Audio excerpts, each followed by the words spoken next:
Okay, it says we're live, so I'm assuming we're live. Adjust the camera here.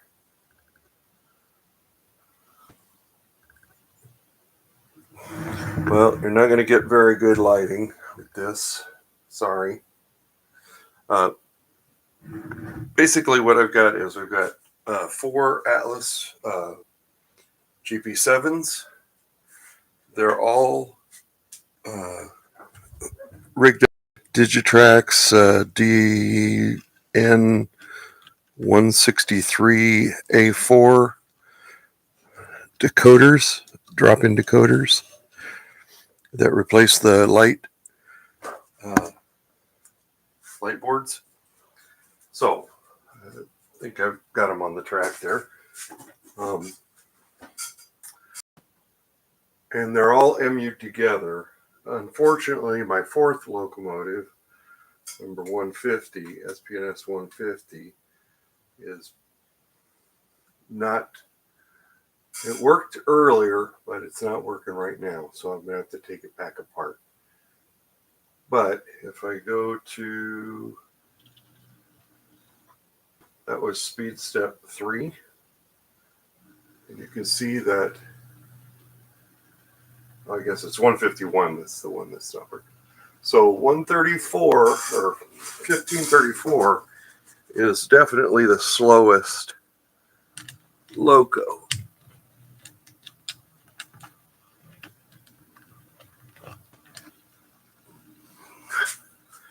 That one that I just moved was 150, and 150, this is 152 back here.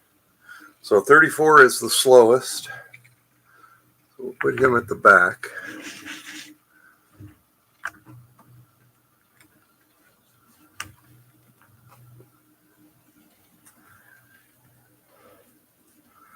So 150 is going way too fast.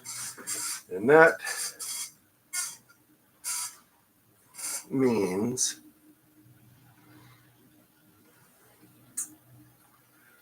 they say to speed match to the slowest locomotive.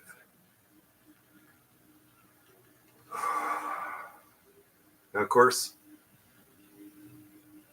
150 is the one running. So I've not given all of these locomotives the same amount of run-in. So maybe that's what I need to do before I even try this. So that's speed step 28. And 150 just went flying past. And it's catching up to 134 or 1534. There, it just hit it at about double speed. Now it's pushing 1534 around.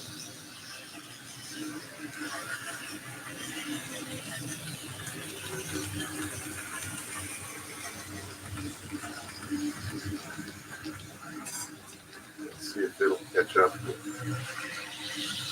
It's going to go up to 41%.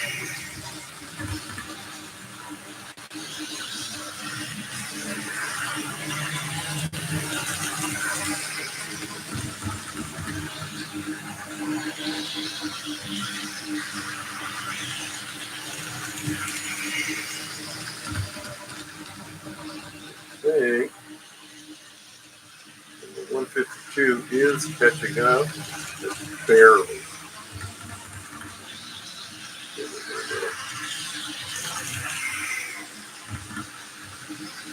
There's full speed, and 152 is catching up quite rapidly. There it comes.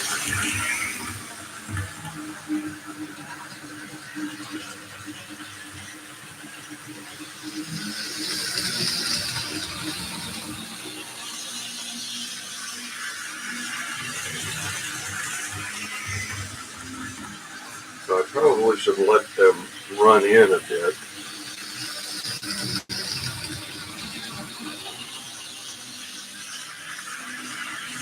Warm up.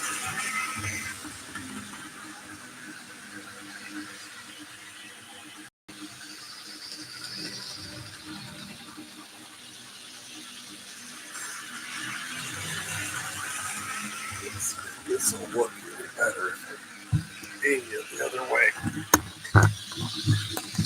Probably not much.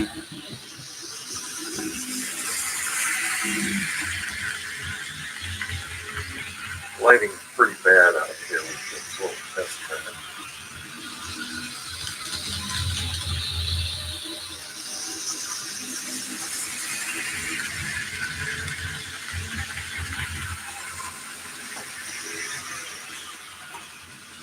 So there's into the brake function.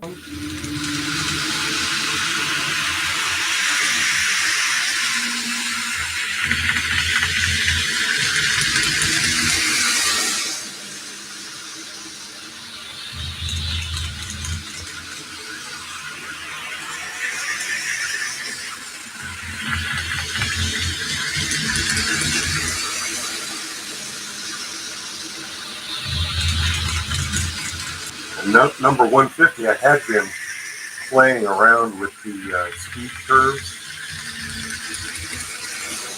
Not a lot, just adjusting the mid-range, so it's got a little bit different response at the middle.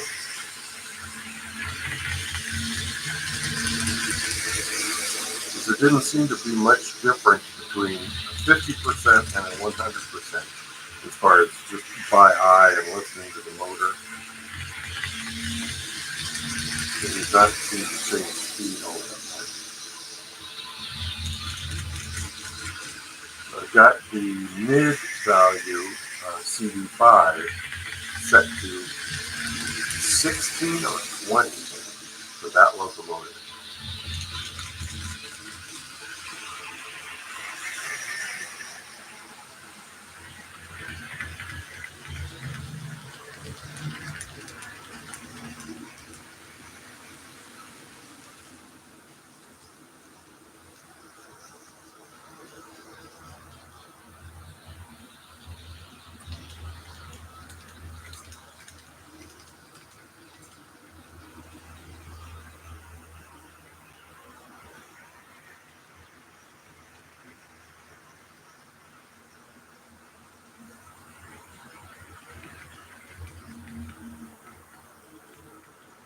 This is down at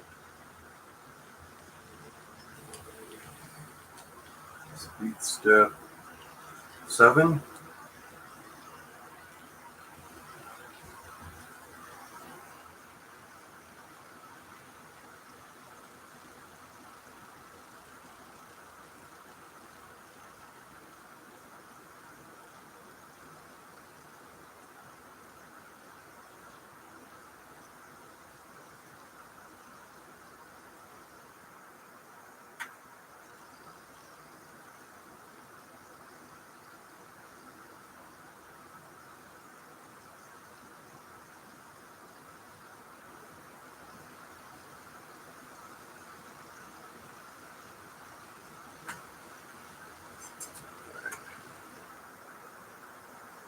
Let me separate these again. I'm going to separate them by quite a distance now that they've run a couple laps around here.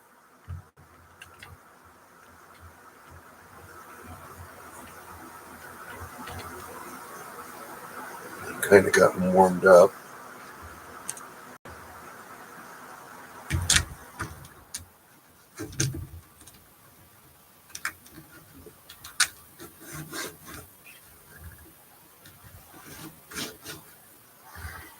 All right. We're going in reverse. Speed step 7. Yeah.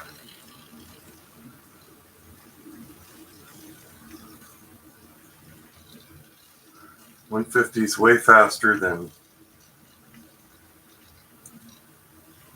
152, and they're both way faster. Uh-oh.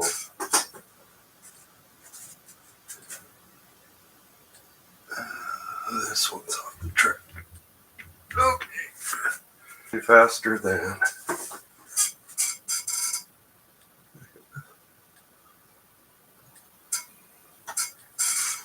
No. more than one is off the track.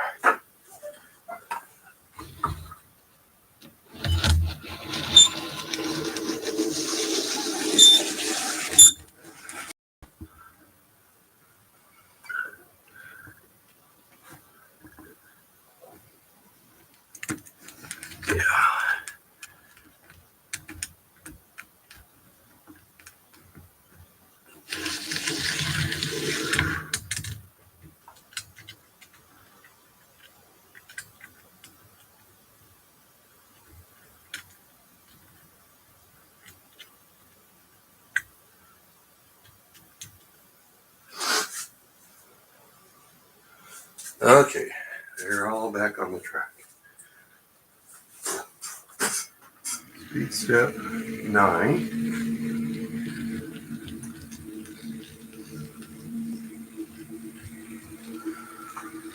And there's 150. 150 keys going about, I'm guessing, almost twice as fast as 152 there. And 1534 is super slow.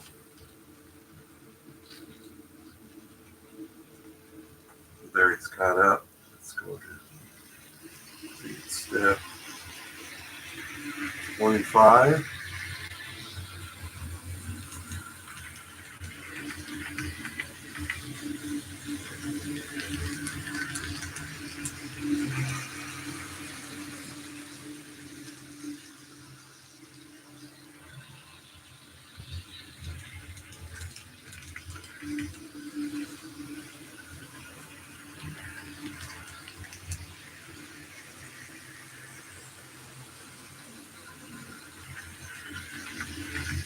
And the other two are gaining on him.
Well, all right, let's take a look at what's going on with 151. Let me back those guys out of there.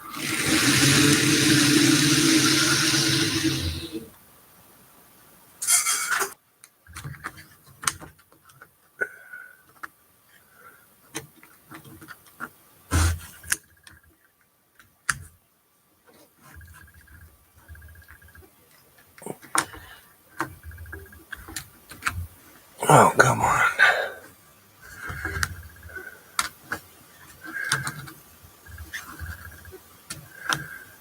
He's not even lighting up. Nope. Okay.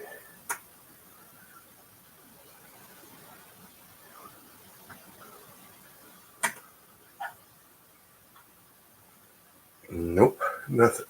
All right. We're going to get you down here.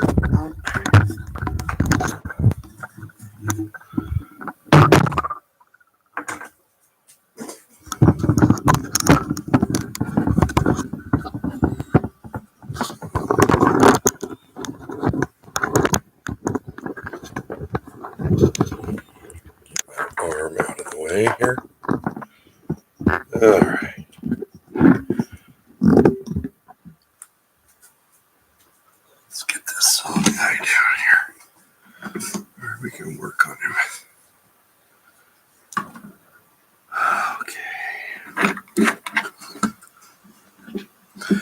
So, I know this is going to be weird because you guys are looking at it from upside down or sideways, whichever. On these atlases, right here, at the very back edge, see if it'll focus there. There's a little metal tab. And I use a dull X-Acto blade and go in and twist and do the same at the front. And gently work the shell up from both sides.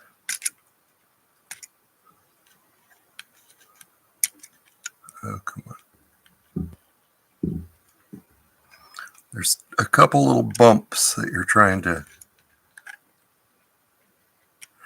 get this over.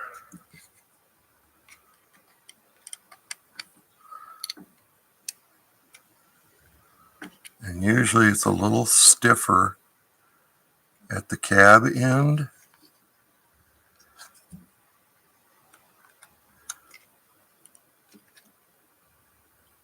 Yep.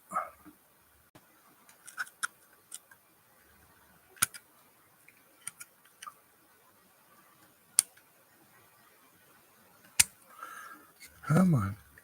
You can do it. There goes the fuel tank.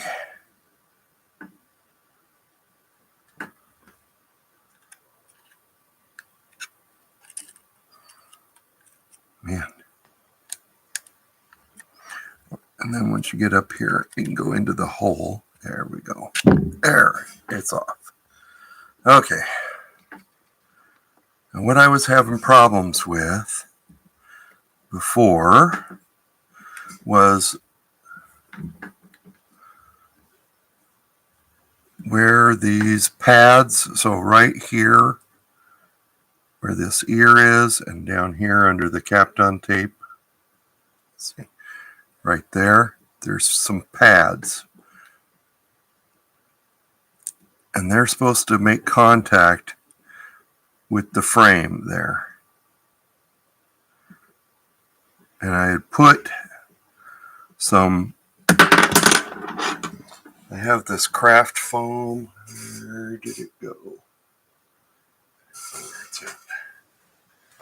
Anyway, it's a little piece of like 2mm craft foam, little spongy craft foam, and I just cut a little square of it and pushed it underneath here to try and wedge the decoder up against the frame to keep it contacted, and it was working earlier. So let me put it back on the track here. Let's see if it lights up.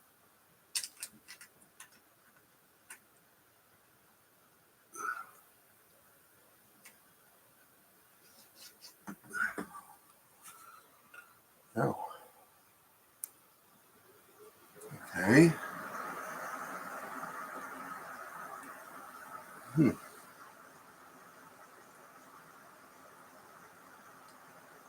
Let's not shorten out the track. Not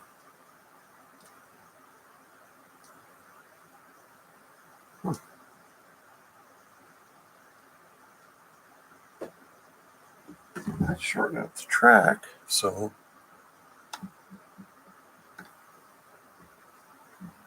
oh, the light lights up, but it's not running the motor.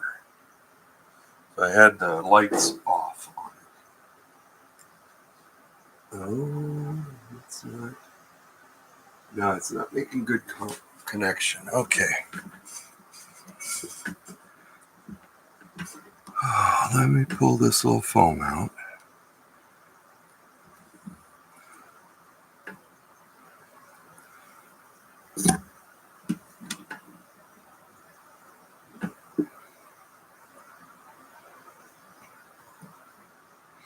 And on one of the other ones, I had to put it underneath or on top of the cab. So see, there's just little squares of foam to give it some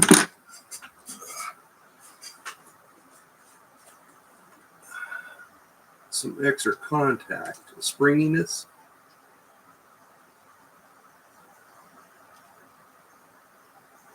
Yeah. Okay. So it's very iffy.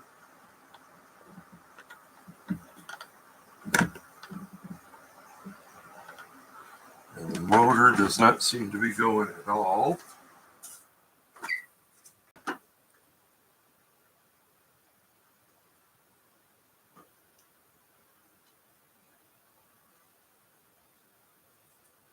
I'm sorry, I can't move the camera and do this at the same time, but once I figure out what's going on here, I'll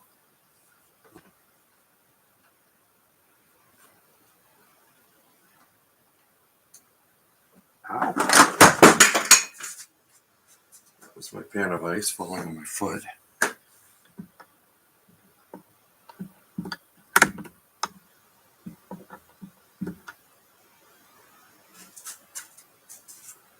Well,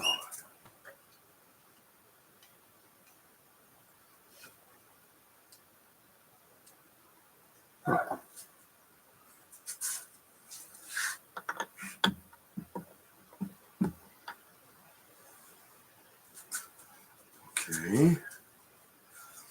Just turn it up a smidge. And I touch the motor contacts. No.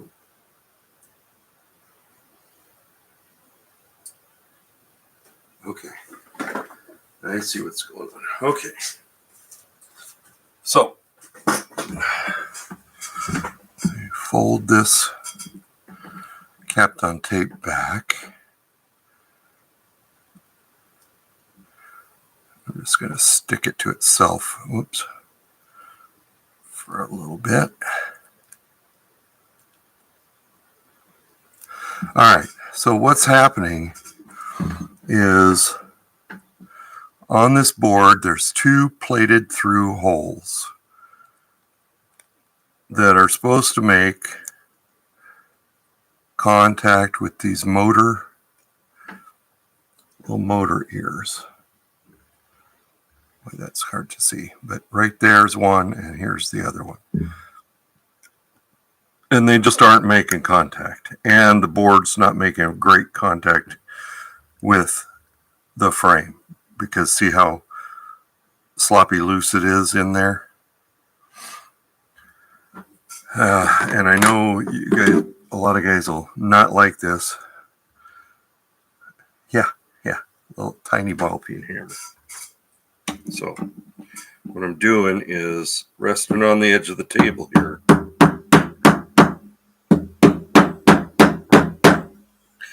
I'm just very lightly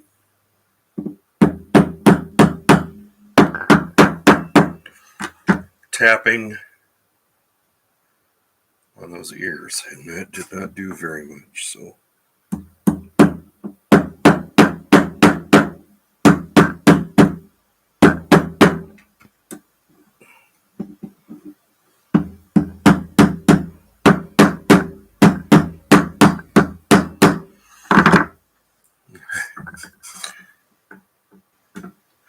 So I'm resting it on the frame. Oops.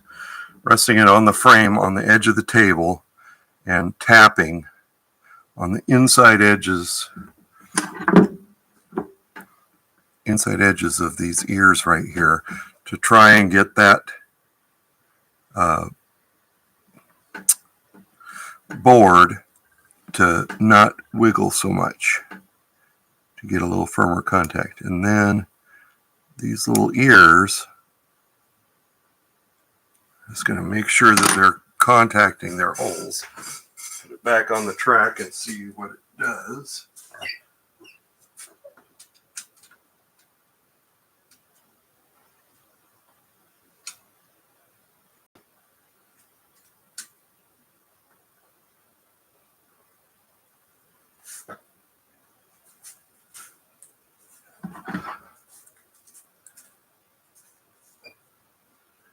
have some throttle.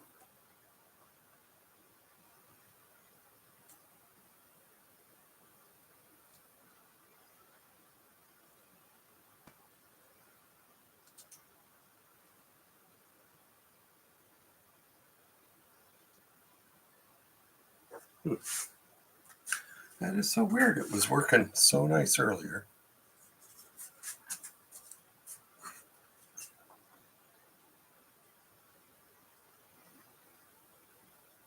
Well, the board lights up.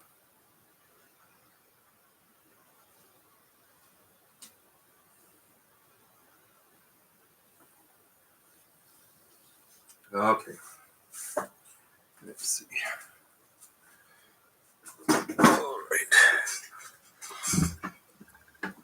All right, so now we got to take it apart. So what I did on the track with some power on it, I put my X-Acto in the hole and gave it a little twist. So this one's making contact, but that one is not. So we got to take it apart. I'm going to move you this way. So you have the frame side with 2 screws in it and the side with 2 nuts in it. Side with 2 nuts goes down. I put my hand underneath to capture the nut for the one that I'm undoing. Catch the nut. I'm going to put it in a little safe spot. I'm going to take out the screw. Goes in the same spot. Now go to the other end. Take out this, undo the screw. Truck falls out, that's okay.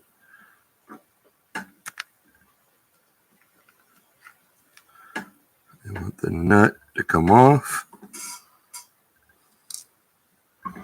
Take the screw out. All right, and now the side that the screws get, we can take this other truck off, just gently pull that off. The side that the screws came in is the top. It has these 2 copper plates here. I want to keep the motor in this bottom half. The reason being, if you look in here, right in here, might be hard to see, but there's bosses that come up and capture these bushing blocks on the worm gear. And so the armature and all that stuff can set in this bottom frame half and not lose alignment. It's not that it's hard to get back into position, but it's just easier if you don't pull it out of alignment. Okay, so now we're going to pry gently with my X-Acto, and these little ears right here, there's 4 little ears. All right, and they get pushed in, and the other 2 are right here and right here. They get pushed in. So I'm starting with the ones near the board, and then I'm going to go to the ones at the bottom edge, and I want to put a little tension on it. I could feel them pop out of the bottom frame, so I'm pushing them in and down. And I'm using the back edge of the blade. I don't want to cut them. I just want to separate the 2 frame halves. And as I'm doing this, I'm watching these bushing blocks and gears down in here to make sure that they're staying in that bottom frame piece. So now I'm doing the same with these little ears on this side of the motor. Spread it a little more.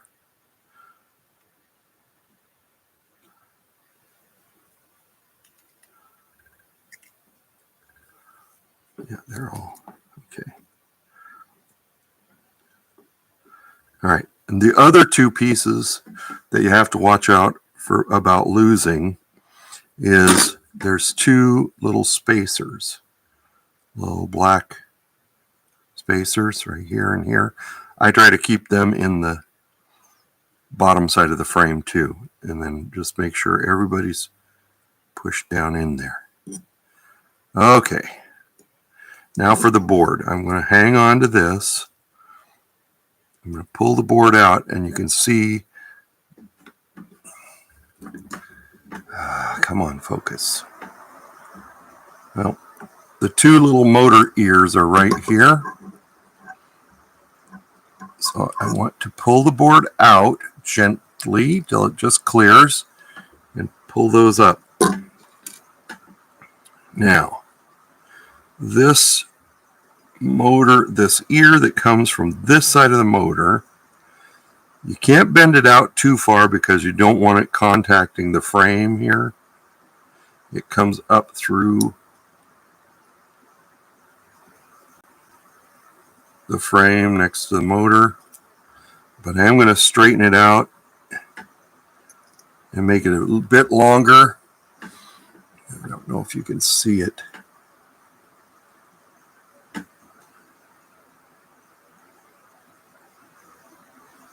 So this one here, God, come on, it'll focus for a minute. So this one on the near side kind of hooks in. This one has a reverse bend in it, and I want to straighten that out a bit.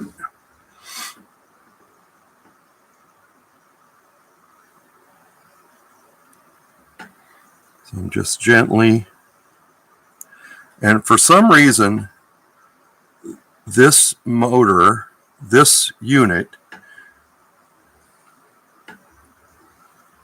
there's a little piece of black foam underneath here.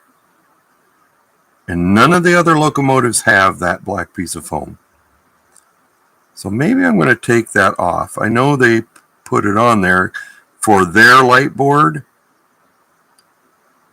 but I'm going to pull that off just for the heck of it, because maybe that's causing problems with our Digitrax light board.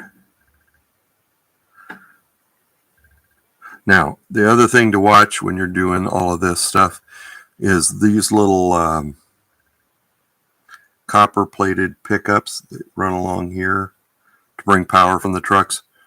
I try not to dislodge them or bend them when I'm handling this.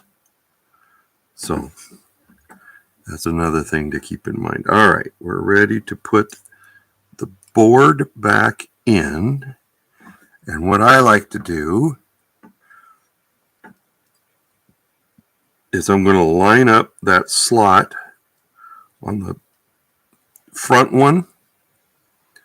This is going to be hard, and you guys probably aren't going to be able to see it. But I've got the slot in the front and the back. And I'm kind of dropping it. I've got it into the frame notch here.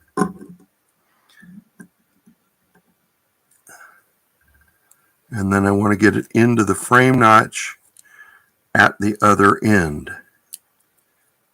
And there are contacts on both the top and bottom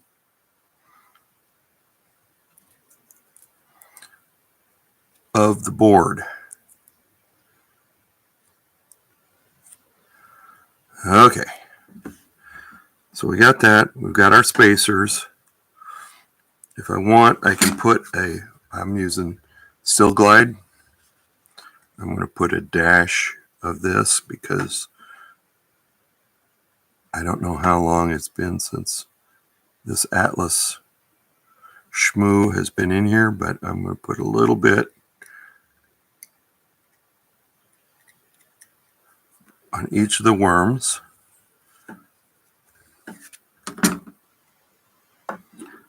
Then I can make sure the board doesn't move, get the ears for the motor lined up, make sure my spacers are in there,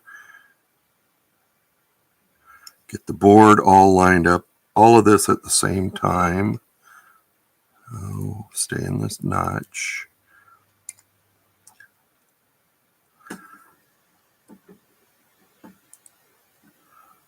And don't force anything, and don't be in a hurry. Something's going on here. Okay.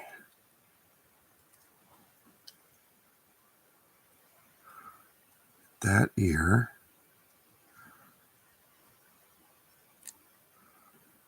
Oh, come on. Stay in there.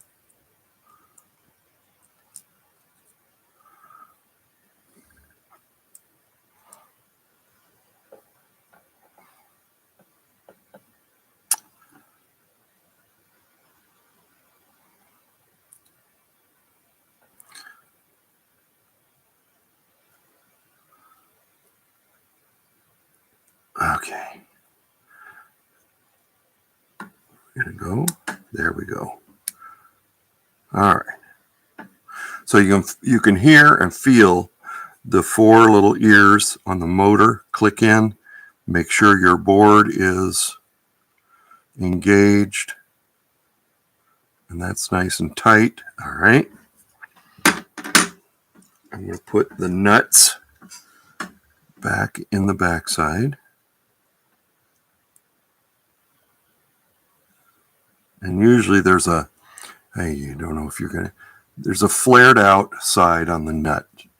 So make sure that that goes up in this case. And I'm putting one nut in and putting one screw in.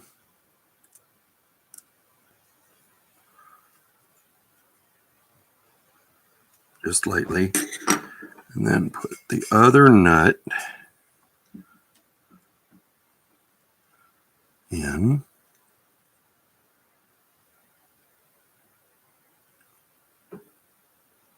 Come on.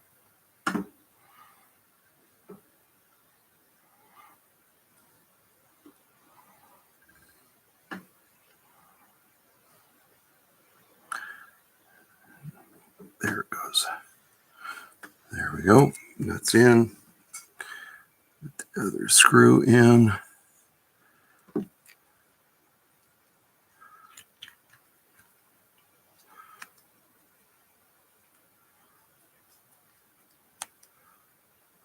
And I get them snug. You don't want to strip them out. They are just plastic nuts. But get them snug. Okay, and then I'm going to lay my Kapton tape back out. And this basically just keeps the board kind of from shifting around with vibration and whatnot. And then we can pop our trucks back in. The trucks don't really want to pop out when you're doing this. But they pop in just fine. Okay. And my Kapton tape's probably losing a little stickum, but it's all right. All right, let's go. I'm going to set it on the track, and I'll maybe bring you up there this time so you can see.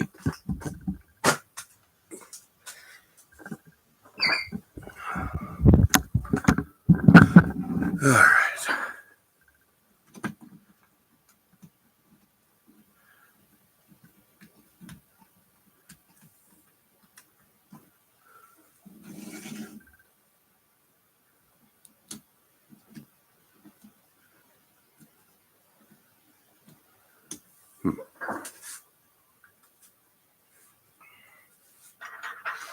That is lit up.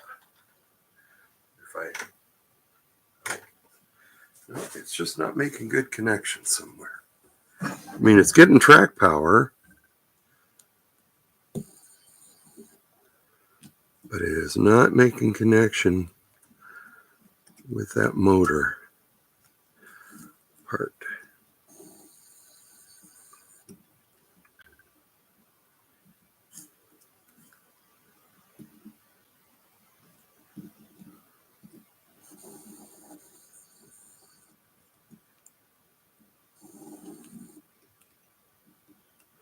And it's that one that's not making connection.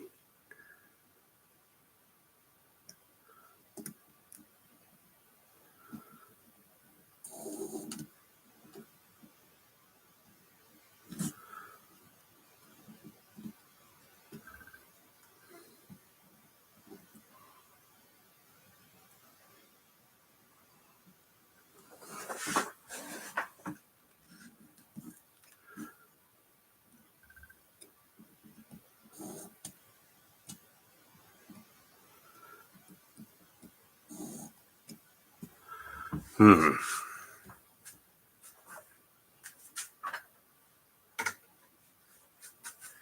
just flipped reverse on it.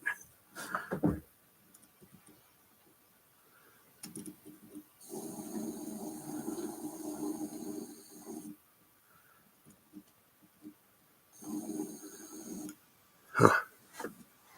Well, okay. I don't know if I'm going to fix it tonight, but we'll set it here on the bench and I'll have to have another look at it. I don't know how necessarily I'm going to fix that. A couple things I can do to help it make better contact with the frame. I can put some solder on the motor pads, top and bottom, or just very thin, just to thicken them up a little bit. And then as you slide it together, it'll the frame will kind of wipe that out. But that motor connection,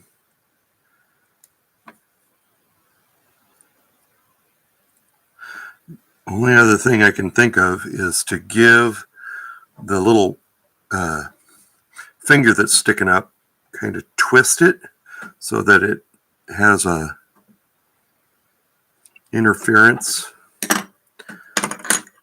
on the sides of the hole.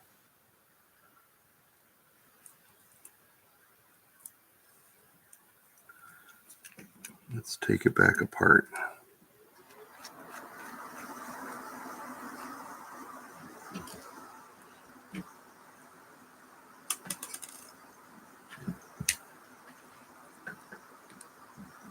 Yeah, and I just thought it was kind of weird that this is the one locomotive that has that little piece of foam in it, and none of the other locos did.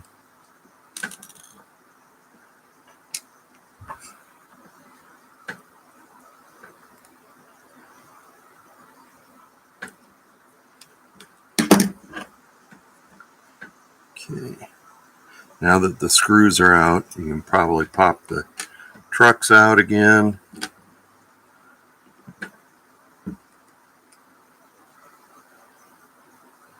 Spread that a little bit. Push.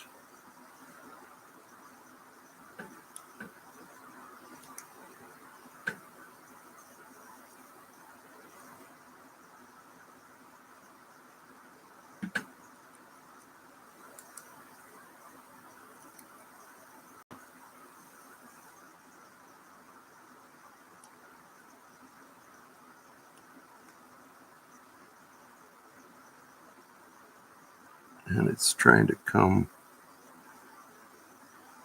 Oh, get down there.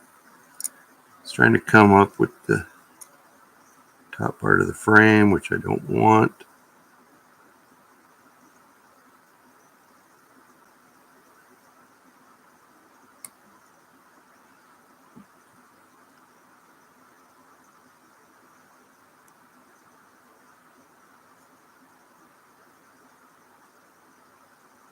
There we go.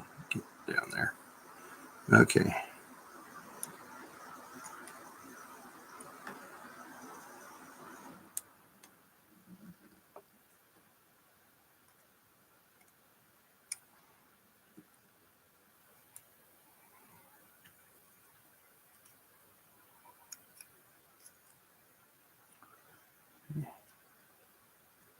There we go.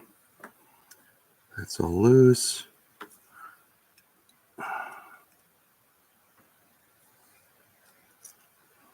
You're supposed to stay down in there. That's what I mean about the motor wanting to come out.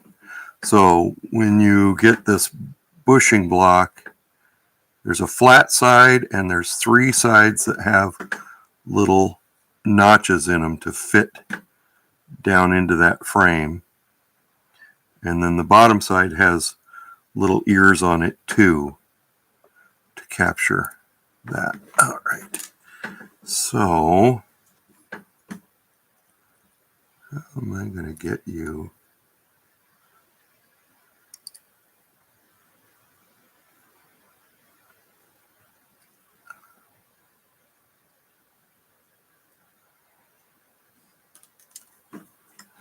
Here's one of the spacers. Okay.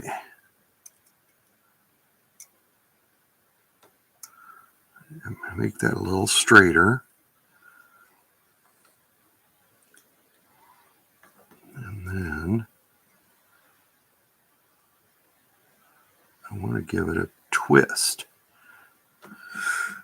Oh, that'll be fun.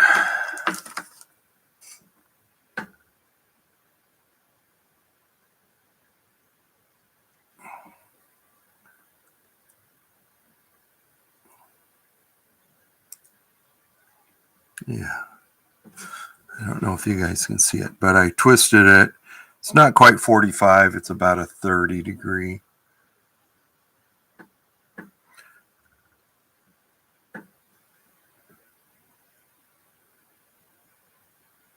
All right.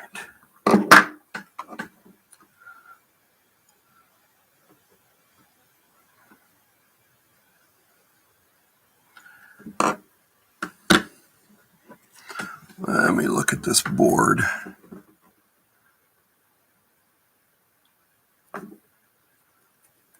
Okay.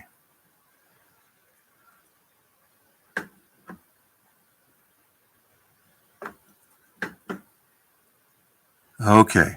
So it looks like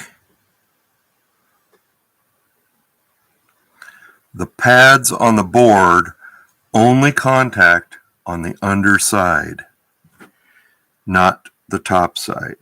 All right. That's important to know. So the foam underneath of that would not have been helping it. So now we're going to put the ear, the little motor ears, back through their slots.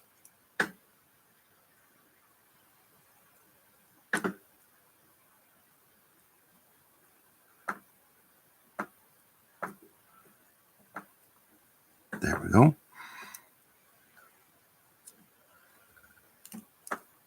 Well, I got the one, not the other. Let's try that again.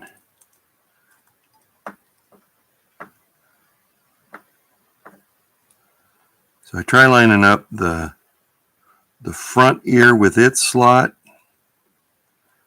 and get him captured. There it goes. And then keeping him in there and get the back one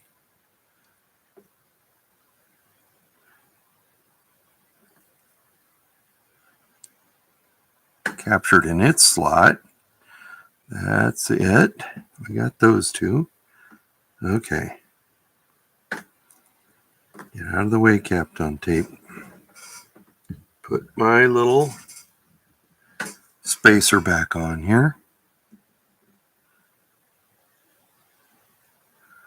Spacer does not have a certain way it goes. Okay. Now, holding all that in position, we'll line up the spacers, the ears on the motor, and the board into its slots.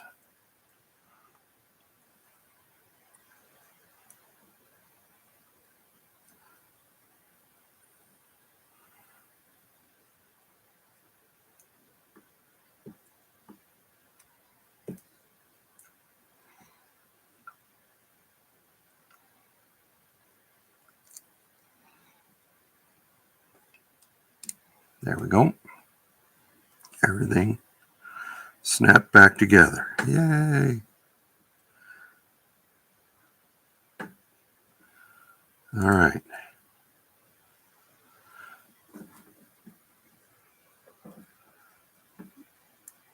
Now I'm going to put a piece of foam on top of there, and I'm going to put a piece of foam on top of here before I slide the shell back on.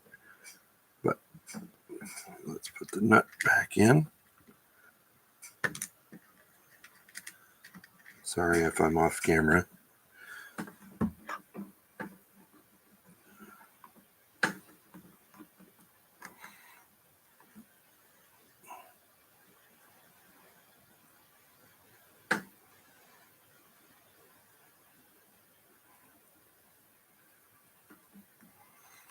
Okay, hold the nut in. Put the screw in.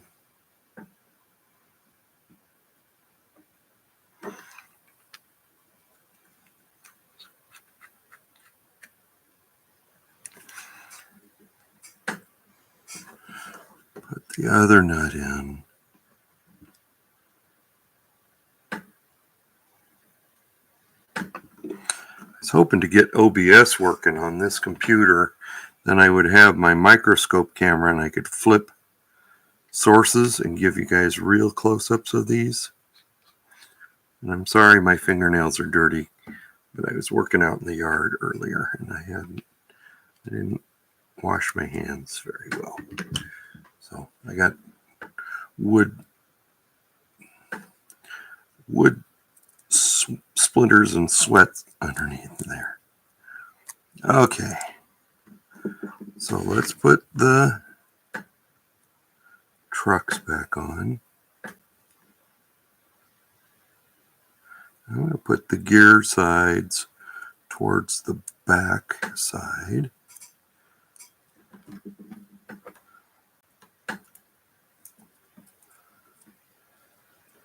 Just for the heck of it. Okay, let's see if that helps any different.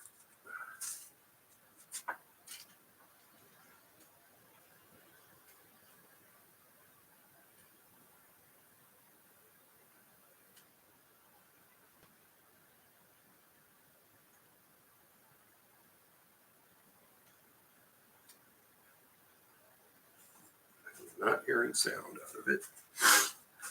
As far as motor going, it's not responding to forward and reverse.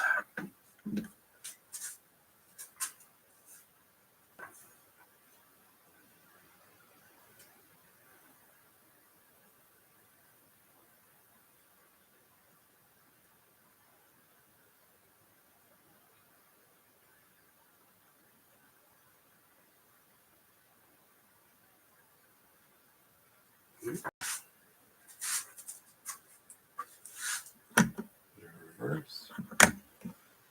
Forward. No.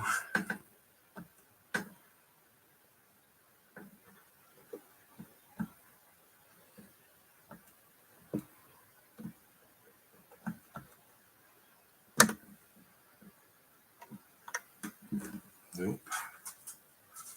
It's not really.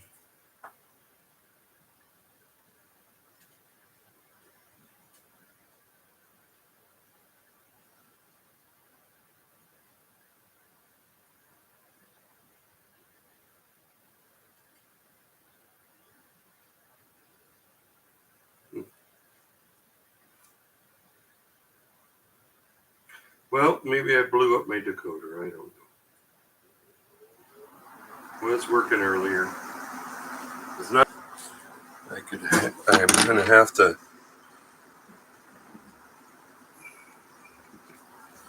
take it out and hook some test probes up to it.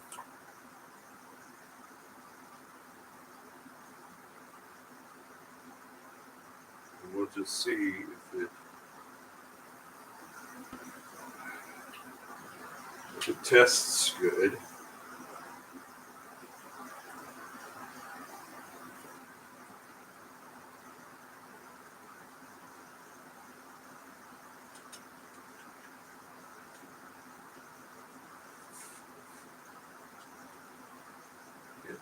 lights light up, but it's not running at all.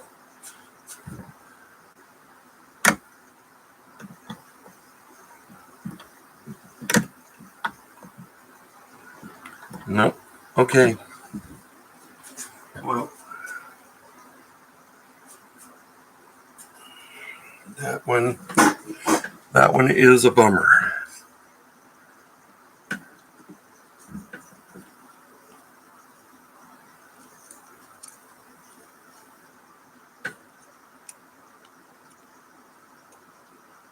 My fuel tank back on there.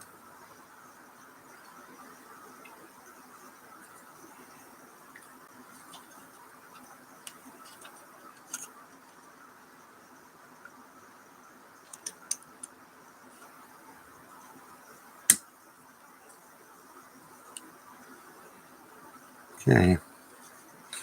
Well, he can go back in his box for right now. We'll have to see about ordering another decoder or checking this one out. But that's okay. 7935, I think it is.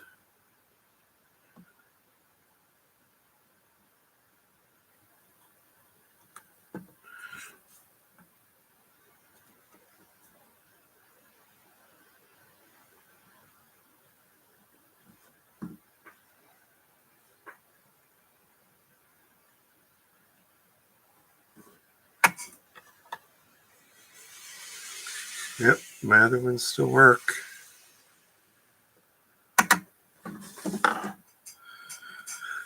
Okay, well, so now let's see about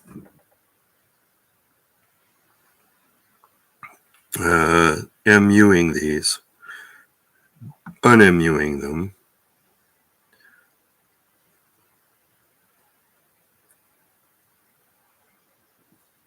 $79.52 minus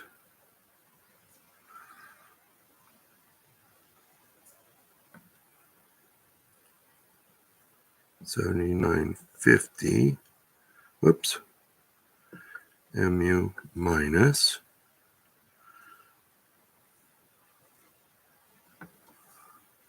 $79.34. That should have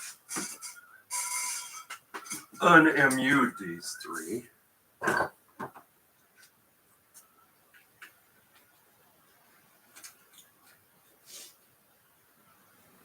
Let's see if it did.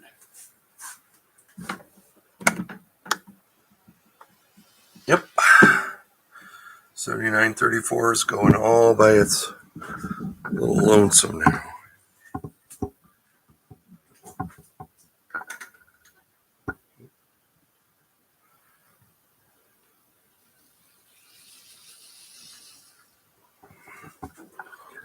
And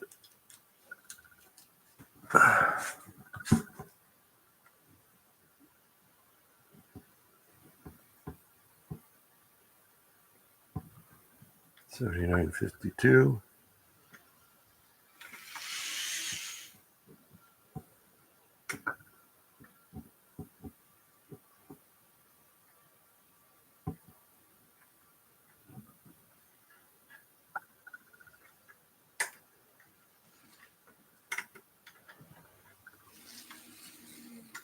Yep, they're all three independent. So there we go. All right. Well, sorry this wasn't as productive as I thought it would be, but when I get my AccuTrack 2 speedometer thing, we'll go through the steps to get those three actually speed matched, because they're pretty far out, and hopefully I can have this guy fixed up by then where he's running. Talk to you later.